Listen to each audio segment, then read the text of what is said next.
Like, I'll be completely honest, like, the player base is and Wiz just started leaking all of Cloud shit. He was ape shit. He went ape shit over it. And like you see his address, his friends' addresses, their names and shit. It's crazy. The world of gaming. A world where there are no bounds. A world where limits can be pushed. There are usually two types of people in games. Those who want to abide by a structure of rules, and those who want to cause chaos and push the bounds.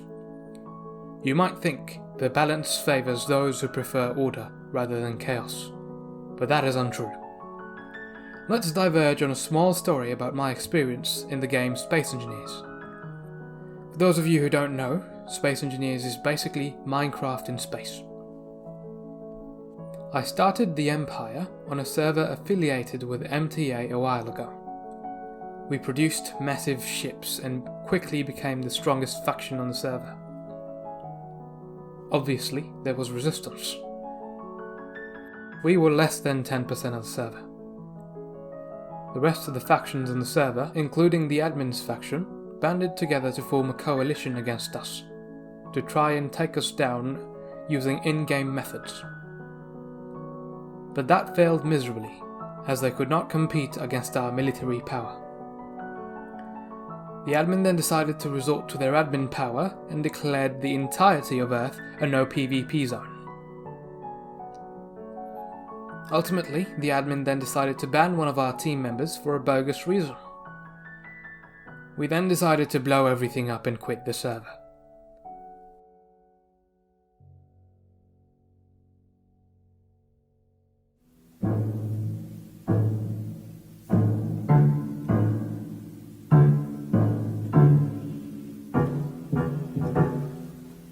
As the second oldest anarchy server in Minecraft, Minetexas operates on three basic principles that make it much more exciting than regular anarchy servers. They are spawn, badges, and the community. Let's start with spawn. Now, Minetexas' spawn system is fundamentally different from other servers like 2b2t. This is because of the presence of the spawn command. The spawn command allows any player to instantly teleport to spawn anytime they like. The center of spawn consists of a 4-chunk platform that is indestructible with PvP enabled. Center of spawn also consists of a portal to the end, which has a similar platform. The player can then go through the end portal underneath the end platform and get back to their bed instantly. This system got rid of a lot of time that is wasted travelling to and from spawn using the nether highways. Not only that, but the system allows for accelerated trade between people.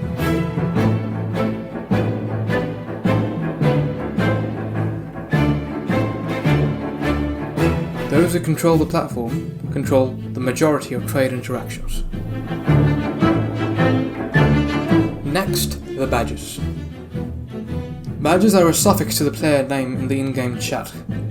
If a player runs a group with multiple people, they can purchase a badge from the server and give their mates the badge too.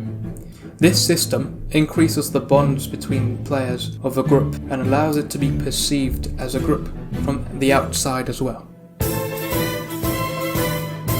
If your group speaks in chat, then the server will know that your group exists.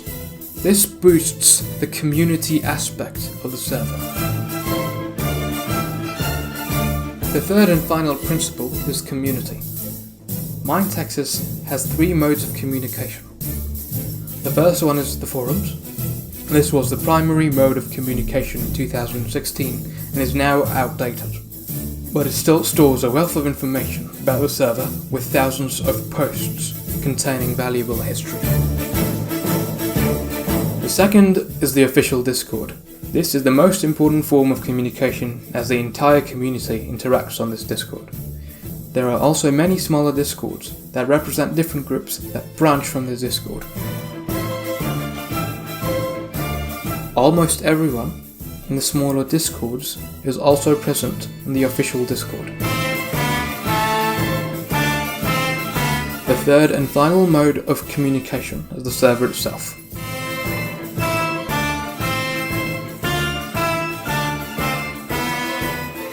Although chats aren't saved, server events are still significant and often get talked about on Discord, making the official Discord the most important mode of communication on Minetexas.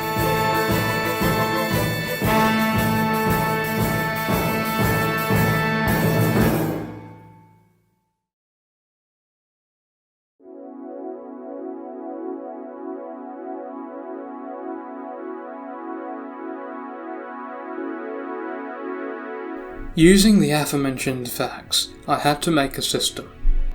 A system that would sustain itself and help new players integrate into the server. A system that would provide an element of risk by spawn killing. A system that would make the server more entertaining.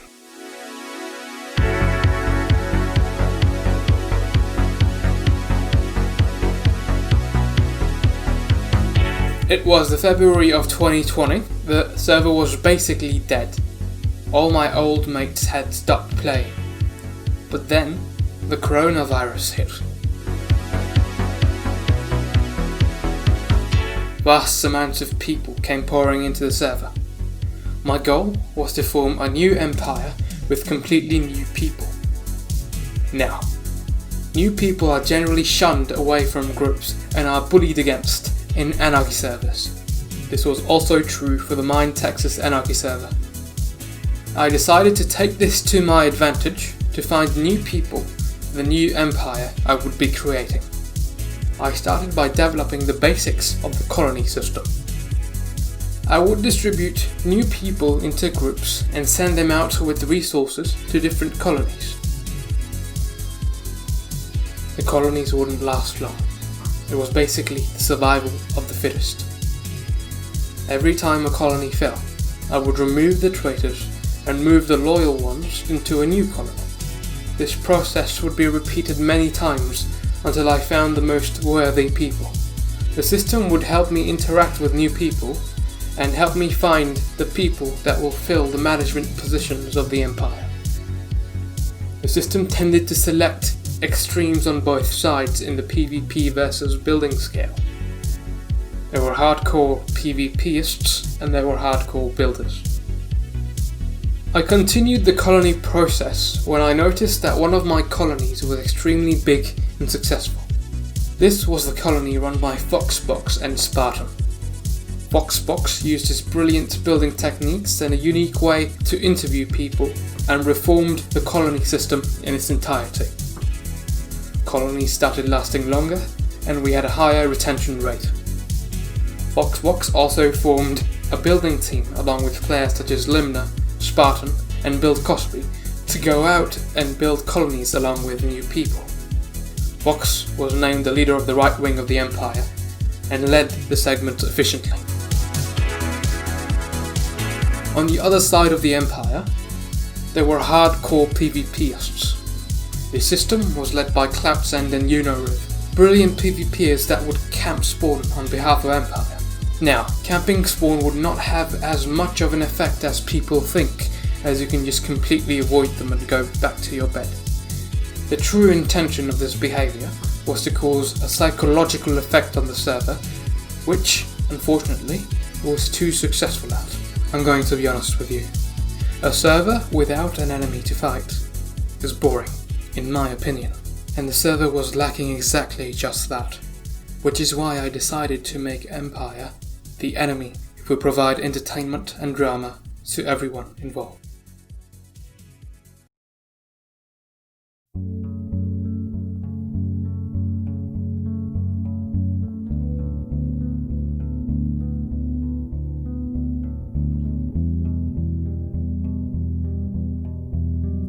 After following the colony system for about 2 months, I was able to get a proper system in place for the smooth operation of Empire, with intervention from me necessary only at certain times. It had 2 departments, the colony management department led by Fox and Spartan, and the military department led by Clout and Yuno. The colony management department was an effective group of builders and built many beautiful colonies. Now, this is where the reputation of Empire comes in. Even though we helped new people, the military spawn killed older people at spawn, specifically targeting them. This was meant to create a psychological perspective of risk when someone goes to spawn, and to expand our spawn control activities.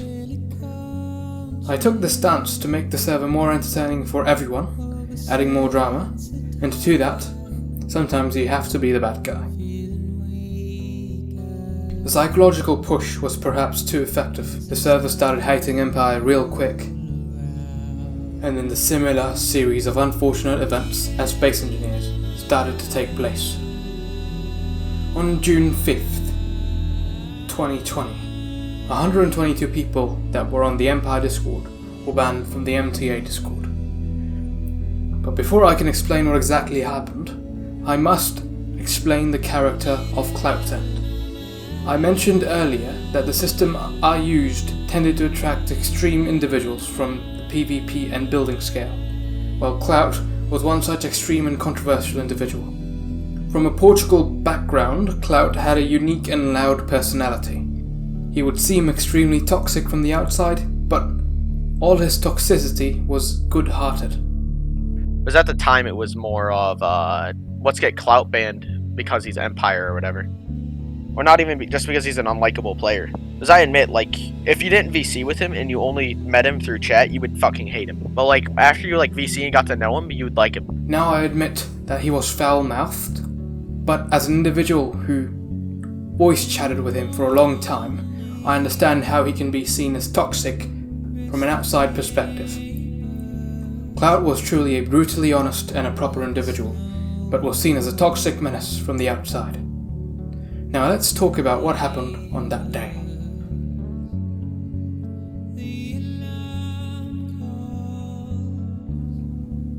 On the fine morning of 4th of June, I was preparing to go on a 5-day camping trip. I noticed a ping by Cloutsend that was offering $200 for someone's stocks. Now, did I take this message seriously? No. Considering Cloutsend's daily behaviour, I thought he wasn't being serious at all. I didn't even know who he was talking about. The next day, 5th of June, was Doom Day. Minetexas Discord admin, Remington, revealed that he would be banning everyone in Empire for what Clout did. Now before this story progresses any further, allow me to explain the actual backstory of what happened. We interrupt this programming to give you a quick tutorial on how to ban that pesky group you don't like from the server in only 3 steps. Yes, only 3. Step 1. Get the moral high ground. Your first objective as a moderator is to get the moral high ground in the situation so you don't come off as too authoritarian, especially on a Minecraft Anarchy server. Make sure to mention as many emotional factors to lift your moral high ground as much as possible. Age? Once again, I'd like to emphasize the fact that 2 grown fucking men decided that doxing a 14-year-old made sense as something to do in response to what Solid said. A 14-year-old made a passing joke about doxing Clout's sister. Dude, from Solid quitting so randomly, I'm fucking shaking, I nearly threw up, I'm fucking terrified for this kid, and for his IRL life. +1. Innocence? There's a grown man out there who's using the fact that he can intimidate a small child into doing whatever he wants, and he doesn't see a single thing wrong with that. I have younger siblings, and I can tell you right now kids don't have the kind of capacity to just take something like that at face value and not take it seriously. Bonus points! Step 2. Spread the blame of the individual on the entire faction. This step is simple. Associate the apparent actions of the individual with the whole group. They didn't do anything? Blame them all for not speaking out! If you want to associate with people like that, you're just as bad as they are. If you can sit by and watch people be pieces of shit and not even once question what they're doing, you don't have any sympathy from me. Step 3. Start the purge. Start the systematic banning of everyone in their Discord from your Discord, while only giving everyone a 10-minute window to react.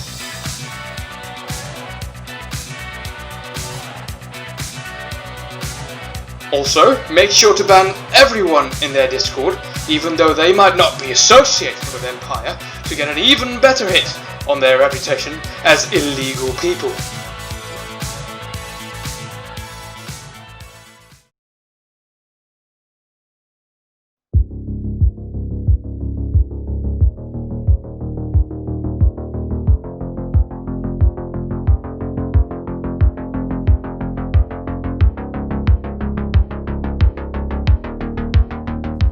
There were several things wrong in this situation.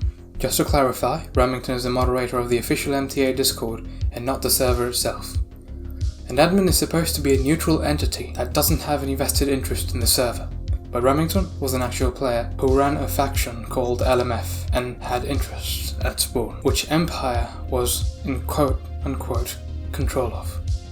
You guys being there, like a PvP group to try to control spawn with like a strong government, was like going against everything he was trying to establish with LMF. One can make the argument that he's just the admin on the Discord and not the actual Minecraft server, and it shouldn't matter. That is true. But, as stated before, the Discord is the most important form of communication on the server. It would be fine if Remington just banned Clout from the Discord. But he took it to the next level. Remington decided to play identity politics and tore apart the entire group, which was in his best interest to tear apart. I'm not saying Clout wasn't in the wrong for offering money for a dox, he definitely was. OnlySolid is a good friend of mine and he shouldn't have made him feel threatened. But let's look into why Clout did what he did. For this, we need to look into the connection of OnlySolid and Clout. They were once close enough that Clout once gave OnlySolid his Instagram. Now, let's fast forward to 4th of June, 2020, one day before Doomsday. A player by the name Wiz2G9 was killed by Clout at spawn. This was because of our spawn killing policy that it specifically targets old players. Now Wiz was angry towards Clout and began doxing him. Wiz leaked the following information about Clout. Country, province, district, town, street name, house number, zip code, email, full name, phone number, younger brother's full name, younger brother's middle school, ISP, mom's phone, dad's phone, and the list goes on. I was in a call with Wiz and Dill Pickle at the time, and Wiz just starts fucking leaking all of Clout's shit. He was ape shit. He went ape shit over it. And like, you see his address, his friends' addresses, their names and shit. It's crazy. Not only did he do that, he threatened to swat him and his family, and rape his 11-year-old sister. Now, after this happened, Clout thought that OnlySolid was the one who gave his Instagram to Wiz. This wasn't true. Another player had gotten it from someone else. Remington's justification for banning Empire was that Clout escalated the situation from a quote-unquote joke. Were you aware there was such a backstory that existed? No, I mean, the way I heard it was it just started off as people were joking, and then jokes got more serious, and then people were retaliating, and it just got out of hand. I didn't know what the actual story was, and that quite serious real life things had been made against Cloutsend. I did not know that. But Clout clearly felt threatened. He was like very hesitant, right? About all the players making jokes about his sister, and I don't blame him. He was getting doxxed at the time, and he was like, he felt riskable. He felt like his family was at risk and shit. The breaking point was a threat against his 11-year-old sister. This induced a flight or fight response in Clout, and Clout, being the character that he is, decided to fight, hence the reason for his message. A bad thing. It wasn't. I mean, it was just Clout reacting to people doxing him and accidentally taking it out on me. I mean, that's deep down, that's all that happened. A bunch of people doxed Clout, and Clout took it out on. He got furious and took it out on the nearest guy, and that was weakest link, and that was probably me. Now, was what Clout did right? No, it wasn't. But it is important to understand that he was acting emotionally. Was the person who threatened Clout's family banned from the server? No, they weren't, even after such disgusting actions. Remington, according to his own philosophy, believes that people who associate with people who doxed should be banned. And by his own philosophy, he should have banned himself, as Remington and Wiz are base mates. Wiz is basing with Remnant, they're doing like a museum together. This base is actually a museum that holds a stupendous amount of artifacts. Which is why I must reiterate that a person with personal interests should not be an admin. Did Remington take advantage of the situation by purposefully victimizing someone to target a group he didn't like? Well, that needed some testing. I decided to conduct a quick test on one of the neutral people on the server, Minidonutman. I asked him to write a paragraph on his perspective on the situation. He stated that he thought Clout did this because OnlySolid called his sister fat. I then told him the actual backstory of what happened, and his opinion completely changed and he felt bad for Clout. And he thought that Remington was an all-good hero at the beginning, but that was no longer the case. The result of the experiment proves that the view most people had was biased against Empire, and Solid was overly victimized by Remington. So mostly, at the time, Empire was this big PvP faction, and a lot of people didn't like them. And I feel I was kind of used to get them banned, you know. And a lot of players admitted that too. I was just used. Remington saw an opportunity and took it. Yeah, I mean, he did take it as a golden ticket to fuck over Empire.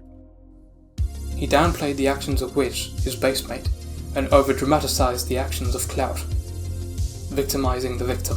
By doing this, he took the role of the White Knight that defended the server from an atrocity and completely slandered the Empire. Yeah, you're gonna make me say it, aren't you? Alright, look, Remnant got you, mate. He wanted to take down Empire from the day you started it. It was getting more and more powerful. He's used the doxing thing to bring the whole frat down. You know, he's dragged the name through the mud. He's got rid of you.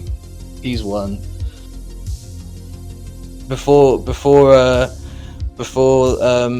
OnlySolid made this post asking for personal information, nobody got banned for doxing, and after he made this post, nobody except for him got banned for doxing. You know, it was just him. You know, and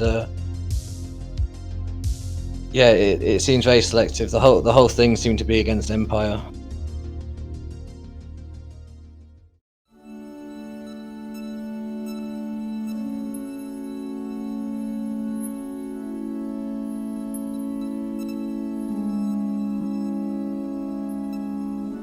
Remington knew exactly who to target in the Empire.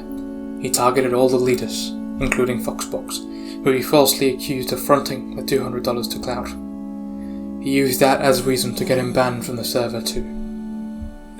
Over the couple months after this happened, the entire military structure collapsed and evolved into two groups, Legion and Terminal. These groups are still around today, as of the making of this video.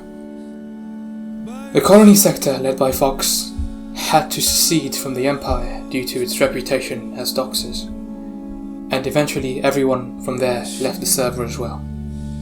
The server population started to decline. Now some might argue this was because the rush caused by the virus was over. I agree, that played part in it, but because the Empire was gone, the groups that had formed to take down the Empire were gone too.